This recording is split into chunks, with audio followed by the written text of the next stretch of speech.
Hola, ¿cómo están ustedes? Soy Miguel Bascur, de profesión enfermero. El día de hoy complementaremos el curso de coronavirus con ciertas recomendaciones que debemos, que se pueden dar en relación al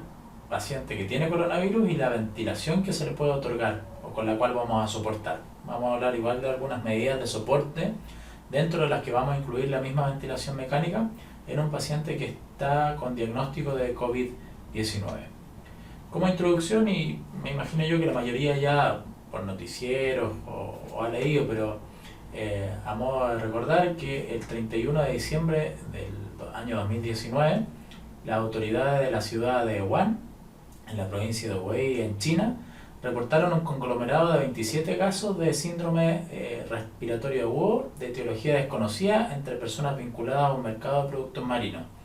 Y esto también es muy importante, y ya vinculando que el coronavirus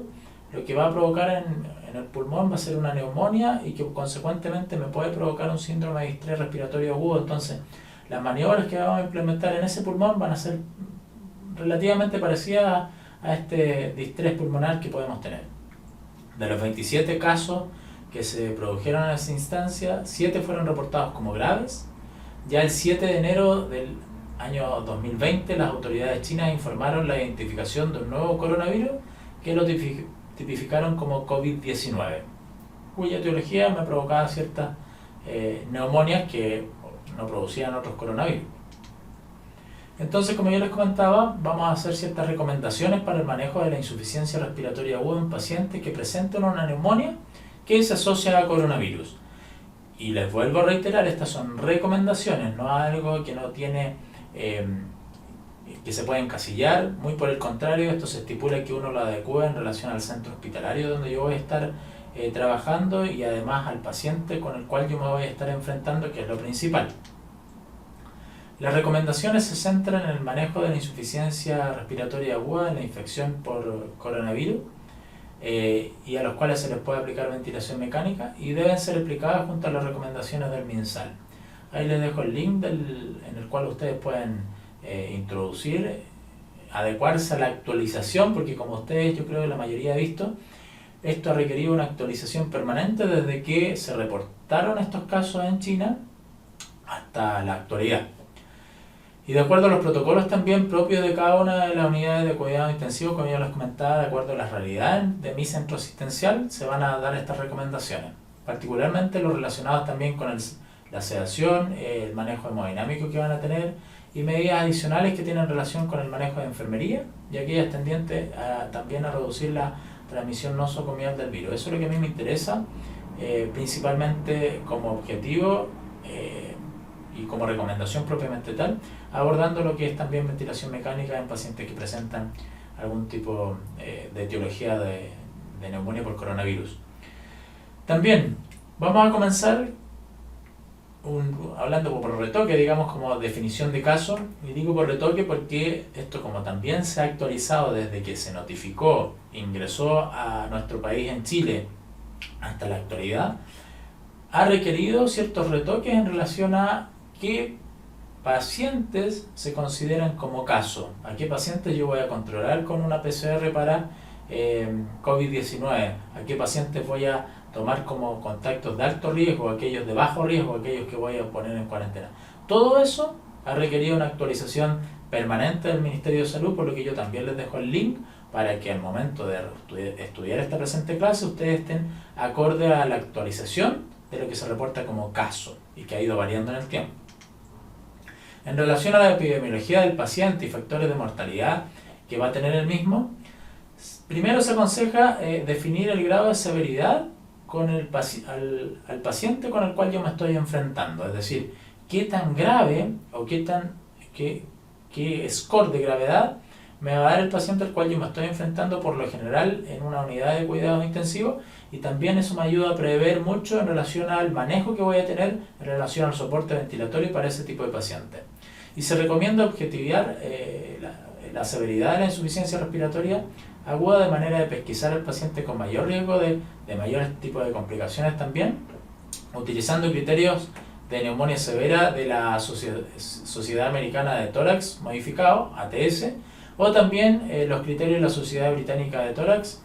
que se utiliza, digamos, un anagrama CURV65 que vamos a ver en la siguiente diapositiva. El ATS nos habla de que yo teniendo un criterio mayor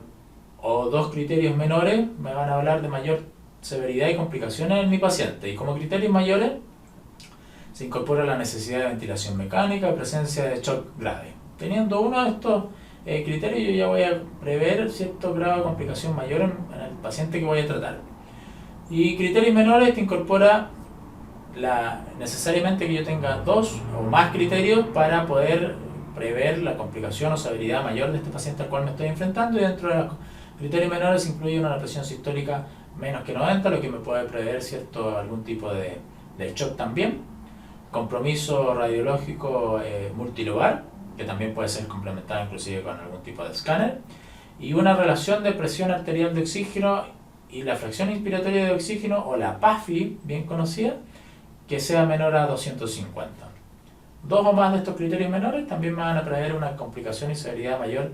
del paciente al cual yo me estoy enfrentando. Y en relación al CURV65, cada criterio equivale a un punto, y con un puntaje mayor o igual a 3 se considera una neumonía de tipo grave,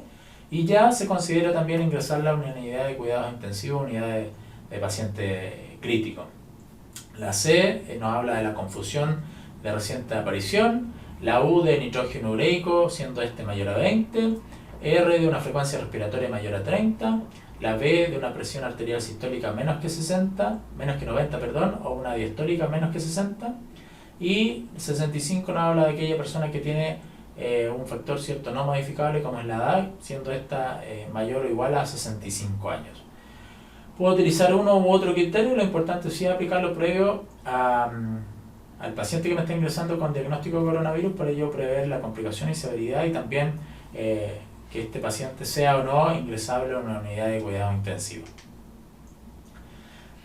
Una vez previendo estos dos puntos, como son la definición de paciente, que constantemente vamos a estar actualizándola, y en relación a establecer ciertos criterios de severidad en mi paciente, vamos a conversar en relación al manejo de soporte que le vamos a dar a una neumonía de etiología por coronavirus, que se comporta bastante parecida, como yo le decía, a un síndrome de distrés respiratorio agudo. Y dentro de estas medidas de soporte vamos a ver diferentes puntos, y siendo el primero de ellos el respecto a la utilización de ventilación no invasiva, ya sea BiPAP, CPAP o oscilatoria de alta frecuencia. Se recomienda en la medida de lo posible en esta primera fase de control de la enfermedad evitar el uso de estos dispositivos. Ojalá en una primera instancia no utilizarlo como primera línea de recomendación. Las razones son que existe evidencia contradictoria respecto al beneficio de la ventilación mecánica no invasiva en pacientes que presentan una insuficiencia respiratoria aguda, pudiendo ser esta detrimental o perjudicial. También que la experiencia en los países con brotes por coronavirus, que ya nosotros estamos siendo hemos visto cómo nos han precedido a Asia, a Europa en relación a lo mismo, que han tenido brotes por coronavirus, es que el retraso en la intubación orotraqueal se asoció a un peor pronóstico en este tipo de pacientes, y existe riesgo de aumentar la diseminación también cuando yo utilizo algún tipo de ventilación no invasiva de aerosoles con este tipo de dispositivos. Como yo les comentaba, de primera instancia se aconseja la no utilización, porque además, como comentábamos en uno de estos puntos, es preferiblemente recomendable a un paciente ante la necesidad de una insuficiencia respiratoria aguda por coronavirus prever una intubación orotraqueal más bien rápida, que prolongar hasta en el tiempo por el primer paso de ventilación no invasiva hasta escalar a la invasiva. Es decir, si yo me salto el paso a la no invasiva, un paciente con deterioro respiratorio, y lo intubé precozmente, tiene un outcome mejor que aquel por el cual pasé por una ventilación no invasiva para finalmente llegar a una intubación orotraqueal. Eso también, como ya les comentaba, va a depender de cada centro. En nuestro país también hay algunos centros que están haciendo el análisis e investigación, porque la raza nuestra es diferente, porque la cepa de coronavirus también puede ser diferente a las que se han visto en otros países exteriores, donde se están haciendo investigaciones y seguimiento, siendo esto muy reciente, donde sí se está pasando por la etapa de no invasiva, haciendo este manejo y este soporte, inclusive no llegando a la ventilación mecánica invasiva. Por eso yo le digo, estas son recomendaciones, pero que finalmente se tienen que adaptar a cada uno de los centros y al paciente que yo estoy tratando. Entonces, primera línea como recomendación, ojalá no utilizar ventilación no invasiva. Pero también está el caso en que sí podemos llegar a su utilización. ¿Y cuándo consideramos el uso de la ventilación mecánica no invasiva? Para los casos en los cuales la infección respiratoria ha descompensado una patología en la cual esta modalidad ventilatoria ha demostrado ser también efectiva. Y en cuales se conoce que la ventilación no invasiva tiende a ser puntualmente efectiva en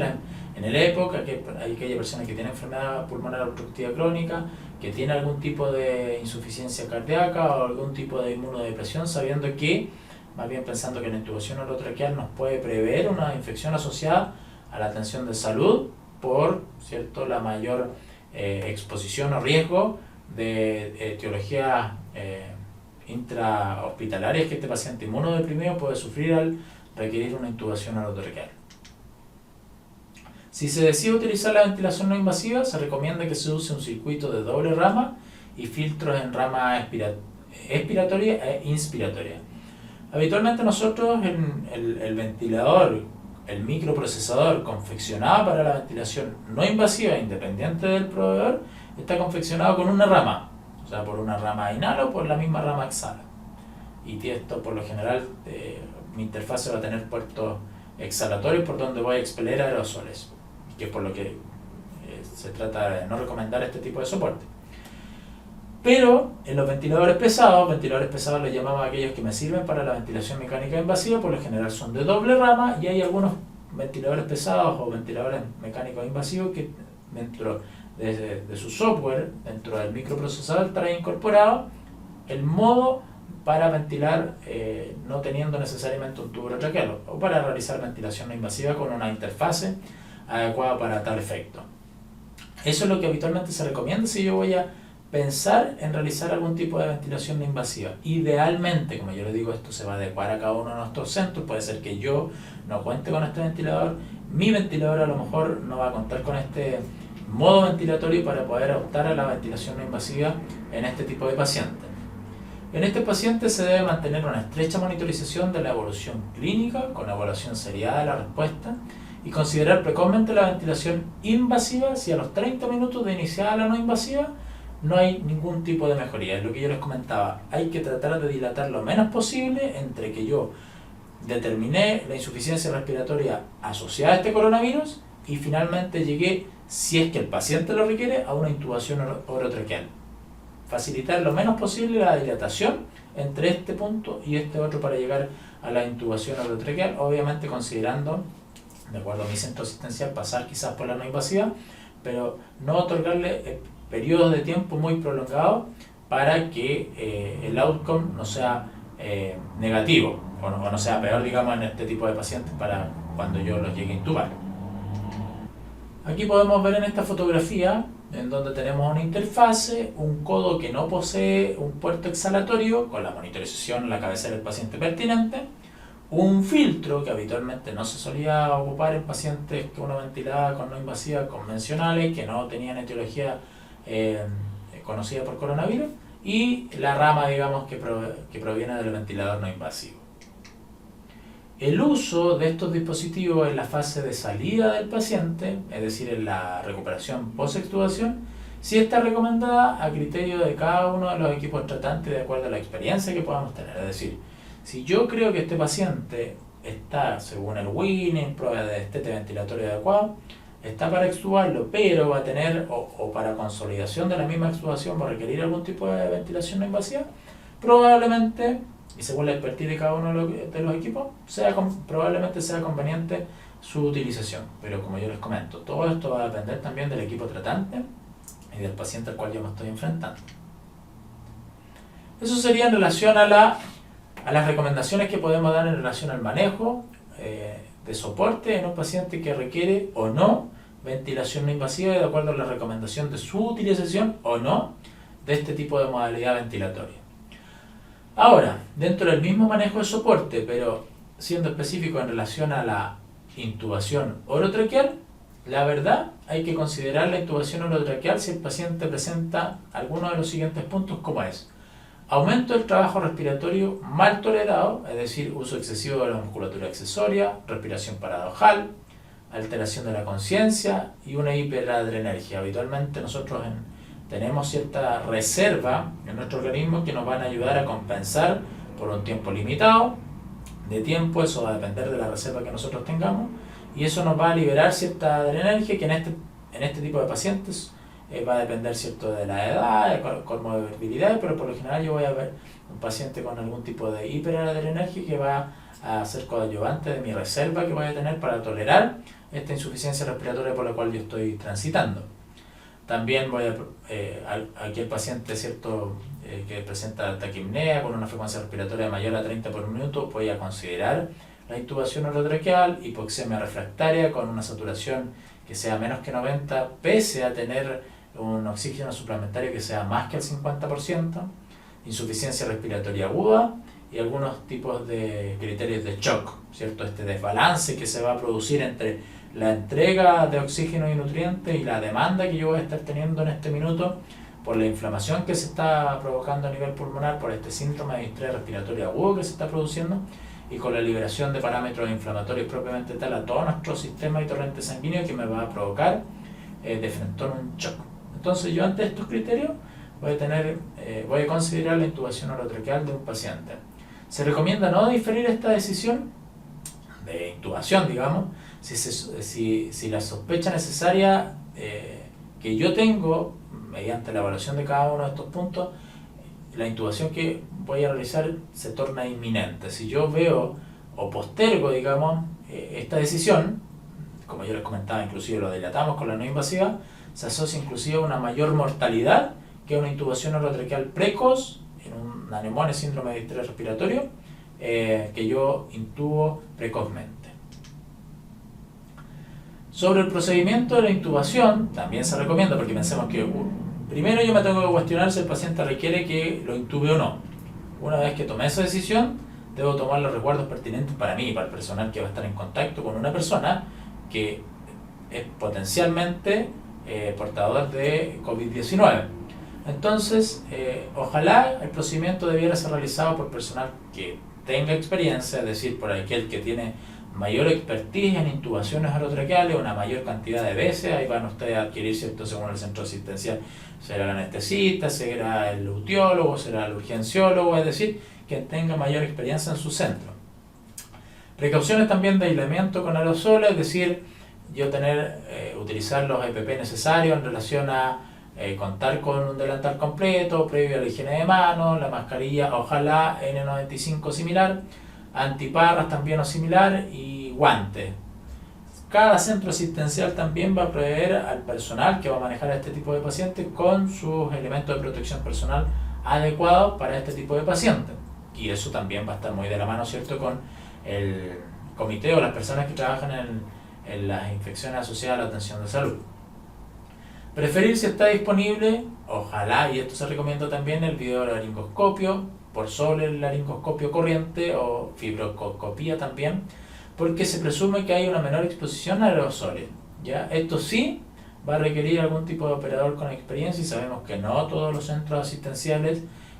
cuentan con alguno de estos instrumentos para poder llevar a cabo. Por eso les comentaba que todas estas son recomendaciones, pero deben ser adaptables a mi centro asistencial. Aquí en esta fotografía podemos ver, ¿cierto?, una persona con toda su EPP, elementos de protección personales en relación al paciente que yo voy a tratar. Esto también ha pasado por una actualización en relación a la utilización o no de, por ejemplo, en 95, cuál va a ser la durabilidad de la misma, sabiendo que la eficiencia al tercer día se pierde en 0,3% más o menos, o sea, de 95 bajamos al 94,7%. Vamos a ver también, de acuerdo a qué tantos insumos tenga mi centro asistencial. Voy a utilizar la mascarilla N95, como yo les decía, o similar, ojalá, si es que no voy a tener que utilizar alguna quirúrgica con algún tipo de antiparra, etc. Su centro asistencial va a ser el encargado de hacer el protocolo adecuado para el manejo de este tipo de pacientes, que, como les comentamos, ha sido un trabajo incesante en el último tiempo, pensando en que han requerido actualizaciones permanente, inclusive diaria, del manejo que se hace y de los elementos de protección personal que se requieren para este tipo de pacientes. Para la intubación neurotraqueal, preoxigenar al menos 5 minutos al 100%. Sabemos que la mascarilla con reservorio habitualmente no llega a este porcentaje, pero se presume, y según nosotros hemos visto en la literatura, que cada uno de los proveedores dice que puede llegar a este porcentaje de fracción inspiratoria de oxígeno. Se recomienda preoxigenar con este tipo de elementos, digamos, evitar la ventilación manual con el bien conocido mascarilla, o la bolsa mascarilla, o comercialmente cierto conocida quizás como ambú. Realizar intubación con una secuencia rápida. Asegurar una adecuada posición del tubo con capnografía, idealmente no tener que someter a un reposicionamiento de tubo endotraqueal, por ende tener el capnógrafo de salida una vez que yo intubé al paciente para corroborar que estamos en vía aérea al menos. Asegurar la instalación de filtro HME o de intercambiador de calor y humedad, por siglas en inglés, digamos, o idealmente si se dispone también con un filtro antibacteriano o antiviral o similar en el circuito de ventilación manual y de ventilación mecánica invasiva. No necesariamente en pacientes que no tenían este tipo de patología se recomendaba algún tipo de filtro antibacteriano o antiviral en la salida o en la rama expiratoria del ventilador mecánico. Para este tipo de pacientes sí se recomienda. Cuando uno habla de una secuencia rápida de intubación, uno habla de que debiese tener preparada la analgesia con la cual va a la analgesia con la cual va a necesitar este paciente para hacer una sedación pertinente y, si es que es necesario, algún tipo de bloqueante neuromuscular. Y esta secuencia rápida va a tener como objetivo evitar la tos, reducir a 1 minuto o menos el tiempo entre que yo administré y tengo preparado, ¿cierto?, las drogas necesarias para intubar al paciente, y finalmente el pasaje efectivo del tubo orotraqueal hacia la vía aérea. Esto nos habla de una secuencia rápida de intubación orotraqueal con el objetivo propiamente tal de la misma. En esta fotografía ustedes pueden ver un filtro antibacteriano. Tenemos la rama inspiratoria que no tiene filtro y que va hacia el paciente, por donde pasa un filtro HME o de intercambiador de calor y humedad, y la rama expiratoria, que es donde ustedes pueden ver el filtro en este ventilador, que está, ¿cierto?, que es los aerosoles que se expelen al ambiente desde el ventilador mecánico hacia donde se encuentra este paciente. Aquí podemos ver también, o sintetizar, digamos, tenemos a nuestro paciente con el tubo orotraqueal. Tenemos idealmente colocar digamos un filtro HME o intercambiador de calor y humedad entre el tubo orotraqueal y la I de mi rama inspiratoria y expiratoria de mi paciente. Entonces yo tengo el ventilador mecánico, va a producir el ciclado, por ende por la rama inspiratoria va a introducir un determinado flujo, va a pasar por el filtro HME y va a introducirse hacia la vía aérea del paciente. Este es mi filtro HME, para que ustedes lo conozcan, digamos, y es el que habitualmente vamos a tener a disposición en nuestro centro asistencial. Entró hacia la vía aérea, sale, pasa nuevamente por el filtro HME, pero esta vez hacia la rama expiratoria, por donde yo voy a tener un filtro que es conocido, digamos, como EPA o High Efficiency Particular Air, o alta eficacia de partícula aérea también, que es un sistema, ¿cierto?, que es de humidificación pasivo, que habitualmente o aquí más bien estamos describiendo un circuito de humidificación pasivo que cuenta con un filtro HME y que cuenta con un filtro EPA en la rama expiratoria al final en la expiración. Esto es lo que resume esta fotografía. En relación a la ventilación mecánica invasiva, es decir, yo primero pensé si es que el paciente requería o no de no invasiva, pensé también si es que requería alguna intubación orotraqueal, tuve los resguardos pertinentes para intubarlo. Luego, como soporte en la ventilación mecánica invasiva, como medidas generales para el paciente con insuficiencia respiratoria aguda, y que, como yo les decía, es bien parecido a lo que va, o con lo cual voy a manejar un síndrome de distrés respiratorio agudo y voy a tener una estrategia para todo tipo de pacientes. Y esta estrategia me habla de que yo debo ventilar al paciente con un volumen corriente, o un BT, que fluctúa entre los 5 a los 7 ml por kilo de peso ideal. Hay unas tablas confeccionadas en relación a la estatura que me van a dar el peso ideal para cada uno de los pacientes que estoy ventilando, porque independientemente de, el pulmón no es ni más grande ni más chico en una persona que mide unos 70, pero aquella que pesa 70 kilos y aquella que pesa 120 kilos. Entonces, para aquellas personas, según la estatura, hay un peso ideal, y de acuerdo a ese peso ideal es el volumen corriente que yo voy a calcular para ventilarlo. Debo tener o utilizar más bien un PIP, que es esta presión positiva de final de expiración que va a impedir que mi alvéolo colapse al expirar. Este PIP va a ser alto, cuidando de mantener una presión meseta, es decir, una presión dentro del parénquima pulmonar que sea menos que 28 centímetros de agua. Esto me va a evitar de asumir el riesgo de algún tipo de polutrauma, barotrauma, algún tipo de licuación de líquido hacia que se me acumule, digamos, más líquido a nivel de los alvéolos, etc. Y una presión de distensión meseta, es decir, un driving pressure, que la calculamos según la presión meseta menos el PIP que yo voy a aplicar, ojalá que sea menos que 15-14. Si yo cuido estos dos factores, es decir, una presión meseta menos que 28 y un driving pressure o presión de distensibilidad menos que 14, yo debiese utilizar el máximo PIP considerando estos dos factores,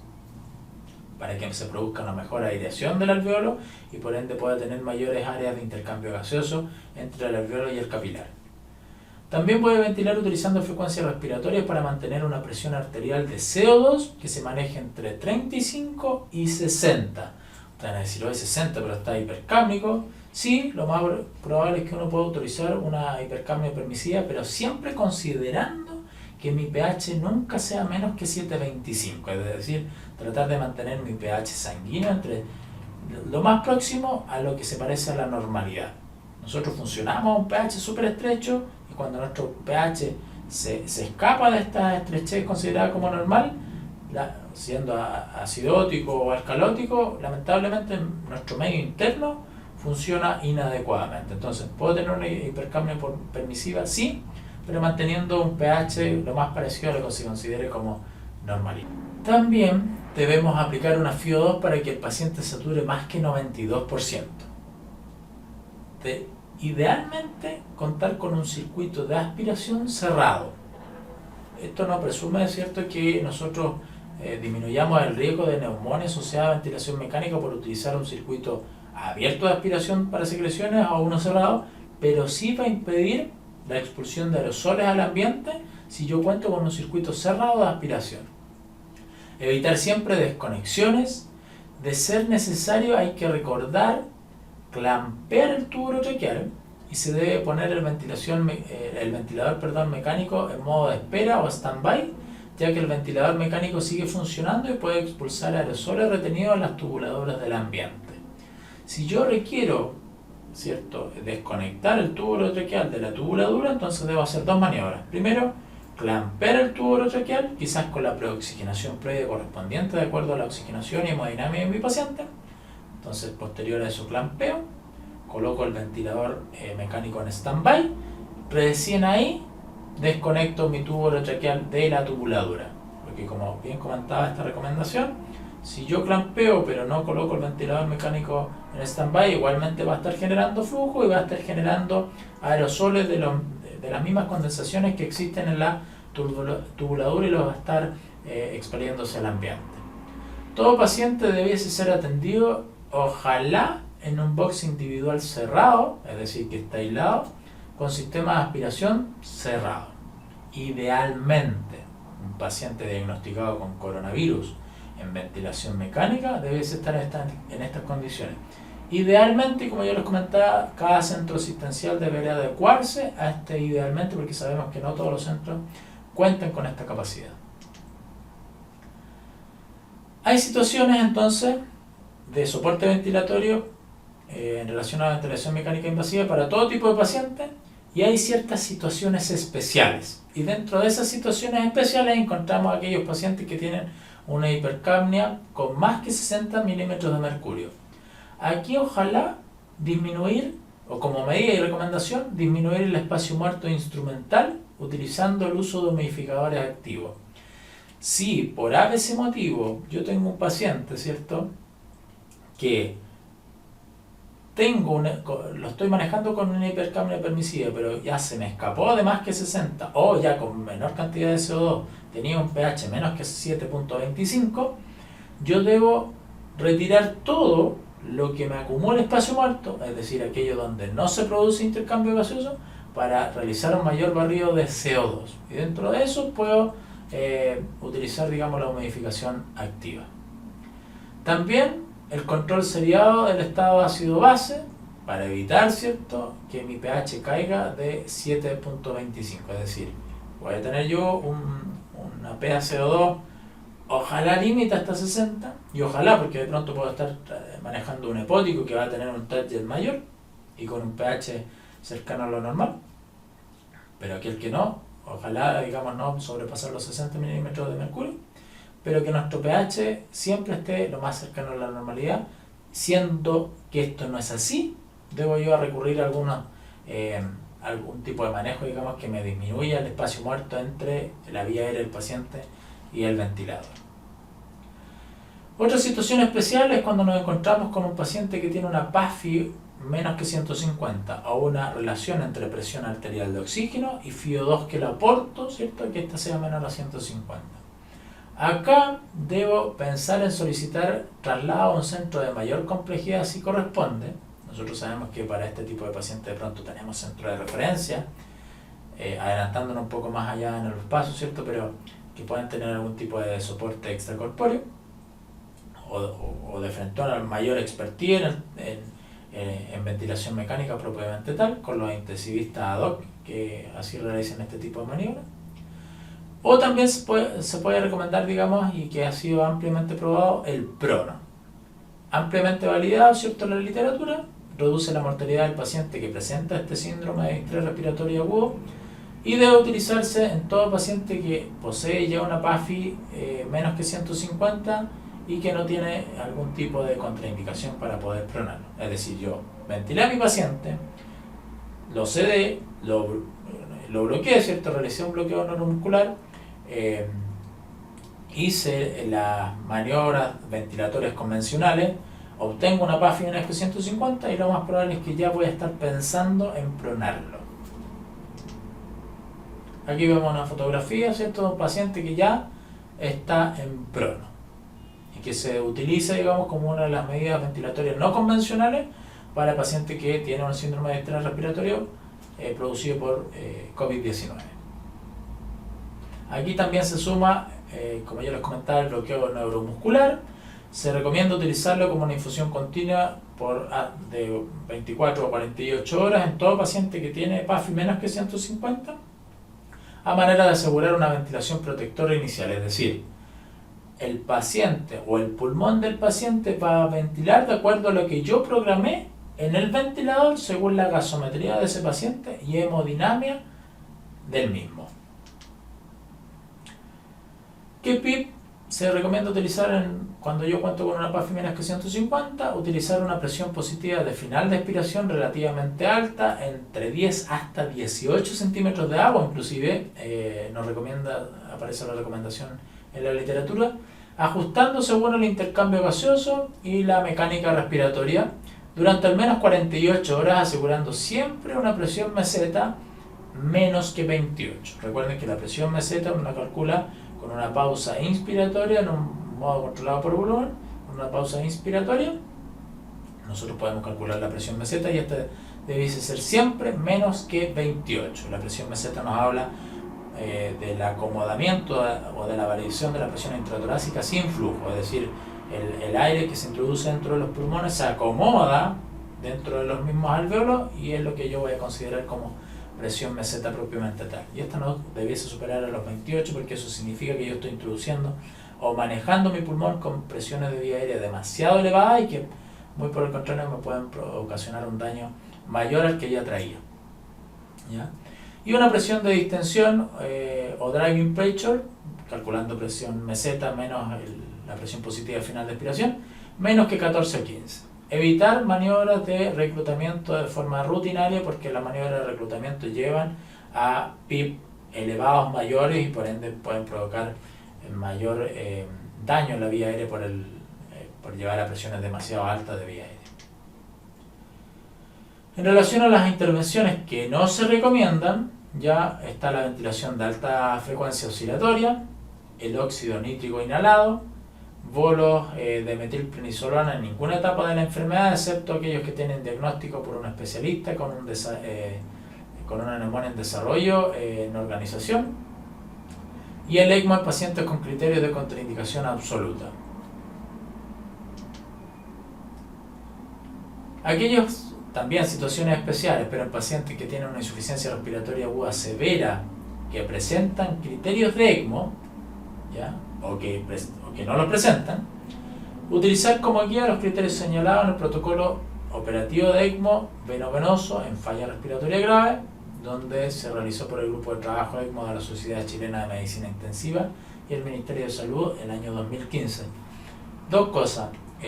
Estas guías igual son extensas, hablar de soporte extracorpóreo es mucho más extenso aún, por ende no, y no es tema, digamos, de esta clase en sí, pero sí les dejo, como ustedes pueden ver en esta diapositiva, el link donde ustedes pueden encontrar esta guía, y además lo van a encontrar como material complementario para descargar, y para aquellos que estén interesados obviamente, para descargarlo y ahondar un poquito más en este tema en relación a el soporte extracorpóreo que requieren pacientes, ¿cierto? Con una falla respiratoria importante. En la insuficiencia respiratoria severa con criterios de ECMO, no pensar en iniciar nuevos programas de ECMO frente a la contingencia, pues los resultados del soporte extracorpóreo tienen una curva de aprendizaje, cosa que es lógica y válida, requieren también entrenamiento intensivo y frecuente del equipo y están relacionadas a los estándares de los procesos y al volumen también anual que se puede contar de los mismos. Sí se sugieren reforzar las capacidades de los centros que ya funcionan y que ya tienen, digamos, este tipo de soporte. ¿Qué quiere decir con esto? Que para iniciar un centro de soporte extracorpóreo se requiere de un equipo que se especialice en la materia y ya tenga cierto bagaje en la misma, y que no por esta contingencia se va a implementar un programa propiamente tal para abordar este tipo de pacientes o absorberlo. Esto por lo general, como comentábamos anteriormente, ya uno debe pensar en realizar el transporte a un centro de referencia que tenga este tipo de soporte para este tipo de pacientes y con estos criterios que yo les comentaba, que van a ver adjuntos como material complementario. Considerar también el traslado, como ya les comentaba, a un centro de referencia en aquellos pacientes que tienen una presión de distensión más que 15, una PaCO2 más que 60 y una PAFI menos que 120, estando en prono y con bloqueo neuromuscular. Es decir, yo implementé todas mis medidas y aún así tengo estos resultados enumerados en esta diapositiva. Aquí yo debo llegar a un punto en el cual yo digo una ventilación inclusive no convencional. No estoy logrando nada y debo pensar en trasladar a un centro de referencia para un posible soporte extracorpóreo de este paciente. También dentro de las situaciones especiales, en relación a la sedación, según la experiencia disponible en esta patología, mantener una ventilación controlada bajo sedación suficiente por al menos 24 a 48 horas en pacientes con síndrome de distrés respiratorio agudo de tipo severo, es decir, o por una cosa media lógica, para ayudar a adaptar al paciente al ventilador en una primera etapa, debemos mantenerlo sedado para que el paciente o el pulmón de ese paciente haga lo que yo programé en el ventilador y él no compita con esta programación. Se recomienda el monitoreo rutinario y protocolizado de la analgesia, de la sedación y del delirium con escalas clínicas validadas, y en pacientes críticos que requieran sedación profunda con bloqueo neuromuscular se recomienda un abordaje que combine la evaluación clínica y la evaluación objetiva con BIS y con TOF. Es decir, en primera instancia hay una serie de escalas clínicas que ya están validadas que me pueden evaluar la sedación que yo voy a utilizar, y también monitorización objetiva como es el BIS, que este tipo de monitorización me puede medir en un paciente que tiene bloqueo neuromuscular, qué tan sedado está o no, y también qué tanto bloqueo neuromuscular voy a requerir para este paciente, monitoreándolo con el TOF o Train of 4, Train de 4, que me va a emitir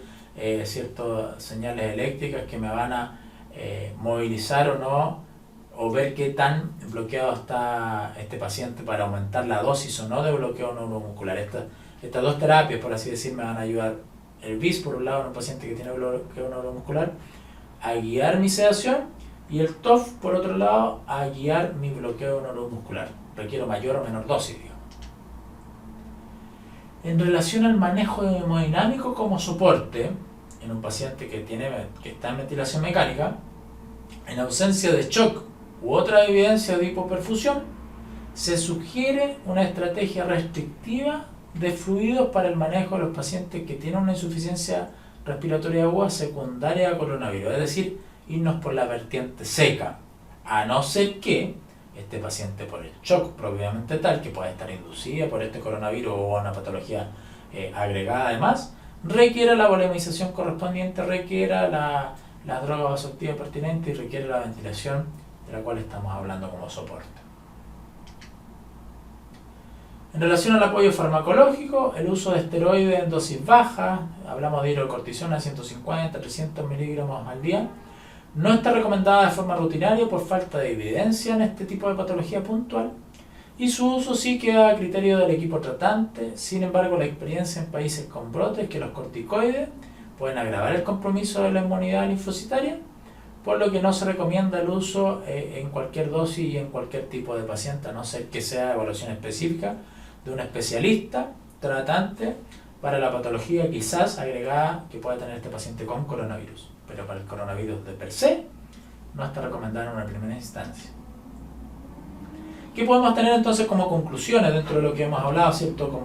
Como soporte propiamente tal en sí, de lo que nosotros podemos obtener en relación a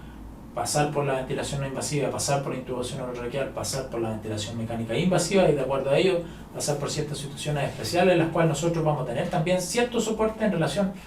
enumeramos varias características, ¿cierto? Como la sedación, la hemodinamia, el manejo que se debe hacer ventilatorio en este tipo de pacientes, para tomarlos como un todo. Entonces, la forma en que se desee ventilar a un paciente va a depender del mismo paciente y de la experiencia del equipo tratante, de acuerdo a la expertise, de acuerdo al ventilador que yo tenga, de acuerdo a los modos por los cuales yo haya ventilado previamente a un síndrome de estrés respiratorio, etc. Siempre estar abierto al traslado de nuestro paciente cuando la resolución de nuestro centro así lo merite, es decir, no ser obstinado tampoco, no yo voy a salvar al paciente y no lo voy a trasladar hasta que yo implemente maniobras aplicables para que este paciente se salve. No, en algún momento tenemos que sentarnos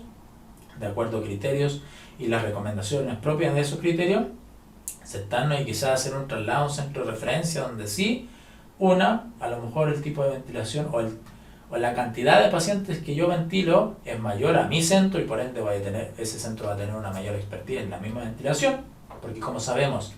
siempre se habla de la cantidad de habitantes por ventiladores, pero en sí el ventilador no le va a salvar la vida a un paciente, sino que es más que nada el manejo del mismo ventilador el que sí le pudiese salvar la vida. Entonces yo, si es que se escapa de mis manos en relación a la expertise que puedo tener, en relación a si yo no cuento con, quizás, que conversábamos, ¿cierto?, en relación al soporte extracorpóreo que pudiese requerir mi paciente, yo debo hacer una pausa, pensar y sentarme a que quizás sí va a ser necesario. Y mantener una continua monitorización y seguimiento de los pacientes, ya que nos falta aprender aún más de esta nueva enfermedad. Como yo les comento, incluso hay tipos como conceptual que se considera caso, que estos no se pueden definir, o más bien, la definición que tiene hoy no es la misma que tenía ayer o hace una semana. Esto está progresando tan rápido y como enfermedad nueva ha tenido un impacto global tan grande que los estudios que se han hecho, inclusive para prevenir la misma enfermedad, ¿cierto?, van de manera progresiva, actualizándose de manera permanente, y seguramente de aquí más en el tiempo también vamos a tener nuevas actualizaciones. Algún tipo de bibliografía para quienes quieran ahondar más en este tema, y como yo les comento siempre, abierto a cualquier tipo de pregunta, cualquier tipo de sugerencia que ustedes puedan y quieren realizar a través del portal. Espero que con esta clase haber aportado un granito de arena en relación a las recomendaciones enfocadas principalmente a lo que es el COVID-19 y las maneras de ventilar a su paciente. Que estén muy bien. Hasta luego.